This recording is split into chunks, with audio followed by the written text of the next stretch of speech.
Join the PV team as we travel through the hamlets and villages of northern Kentucky to a 19th century mansion for today's episode, which we call The House on the Wrong Side of the Ohio. The PV team was called there by Mr. Max Fairborn, who since purchasing the house has been experiencing a series of bizarre and disturbing phenomena. My neck was sticking up right now. Something's going on. I am Sergeant J.J. Jones, paranormal researcher and former member of the Elite PSYOPs Unit, the 1st Earth Battalion. With my partner and technical director, Professor William B. Martin from the Paranormal Institute, we seek out and destroy paranormal perpetrators on...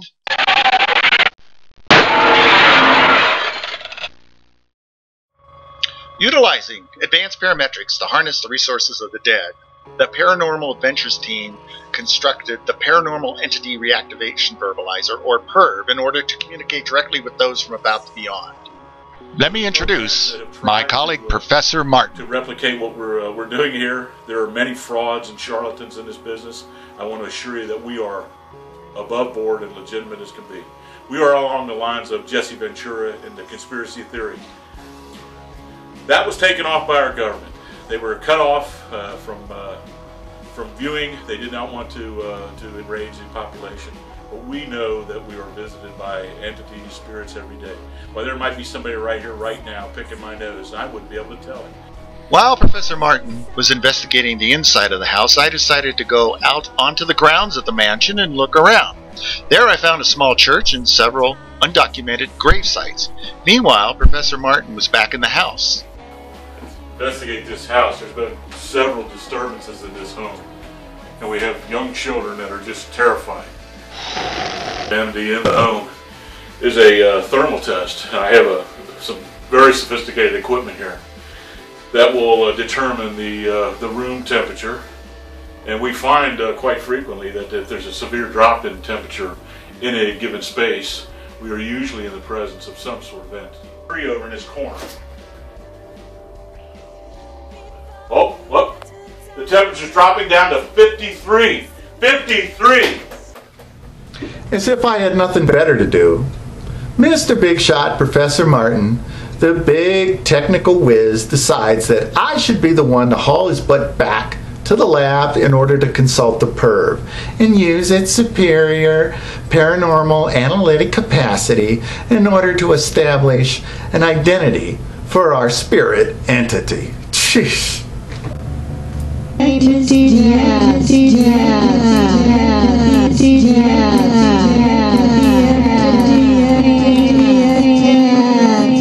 Well, there you have it. According to Professor Martin and the PERV, William Howard Taft, the 27th President of the United States, is the entity affecting poor Mr. Fairborn.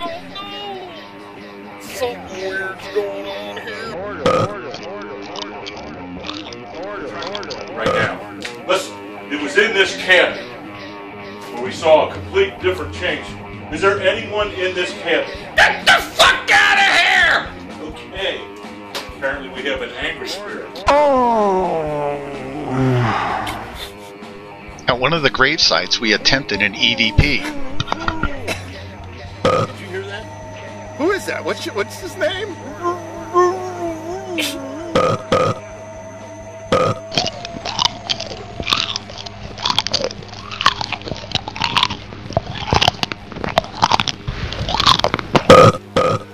Back on the grounds of the mansion, I was trying to make contact with the Try an entity. EVP to see if we can get it out of here. Hey, you stupid ass ghost! Get out of here! Get out of here, I tell ya! So we've noticed that our equipment is experiencing malfunctions as we get closer to the entity. In order to flush Taft out, I attempted a spirit taunting. It's here. So hey, ghost, come on out! I do this to you! I do this to you! If you're really here, I do this to you! You chicken spirit!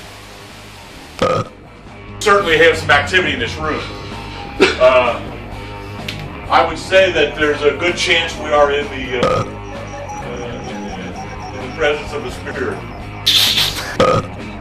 Absorbed with my part of the investigation, I failed to notice that Professor Martin was exhibiting the same bizarre behavior as Mr. Fairborn, behavior consistent with the onset of demon possession. So you say you were born there? I was born in this little one-room house. It's since been converted to a mausoleum. We had a little radio. I remember we used to sit around we would come out here at the lake and catch dinner, start a fire, and we'd have maybe one or two small fish. And there were 16 of us. And someone would usually go down into the village and steal a box of crackers. And we would have dinner. And then we would disrobe and run around. One nostril at a time. That's a good gargoyle. Well, as you can see, Professor Martin had gotten himself into quite a mess. A rookie mess, as a matter of fact. Getting possessed by a demon. Really. Crackers. Crackers and disrobing. The folks back at the Paranormal Institute are going to love hearing about this. That is, after I get Professor Martin out of this problem, it was going to take all of my expertise and training and experience in the arcane and mystery world to get him out of this, because Professor Martin's gizmos had allowed the demon to get in between the line. Well, anyway, it's technical. But I was going to have to use the Eye of Osiris technique, as well as bouncing the paranormal signal off the radar Jesus outside the property area. This was a tricky, tricky task.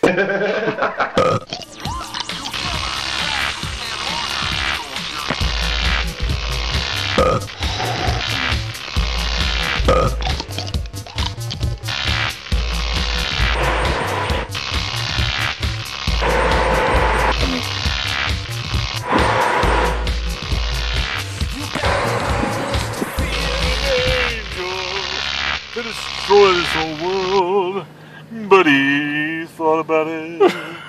In the end, my efforts proved successful, but it's anyone's guess what happened to the entity of Taft. And he decided not to send 10,000 angels to destroy this whole world, and we're here. And the entity not want to leave. So we're going to just ignore it and act like it's not there. Which is what we suggest everyone do should you run into a hostile, demonic, possessing entity. That would be good advice, I would think.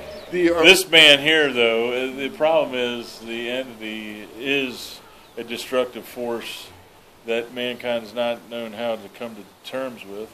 But this man here believes in talking toothbrushes. Which are a major symbol of the Illuminati. Demonic possession, Freemasonry, and the papal takeover of our government.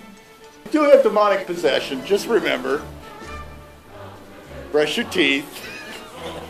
Put your books or put your toys away, don't delay. Help your mommy have a happy day. Heidi ho. Hody hi.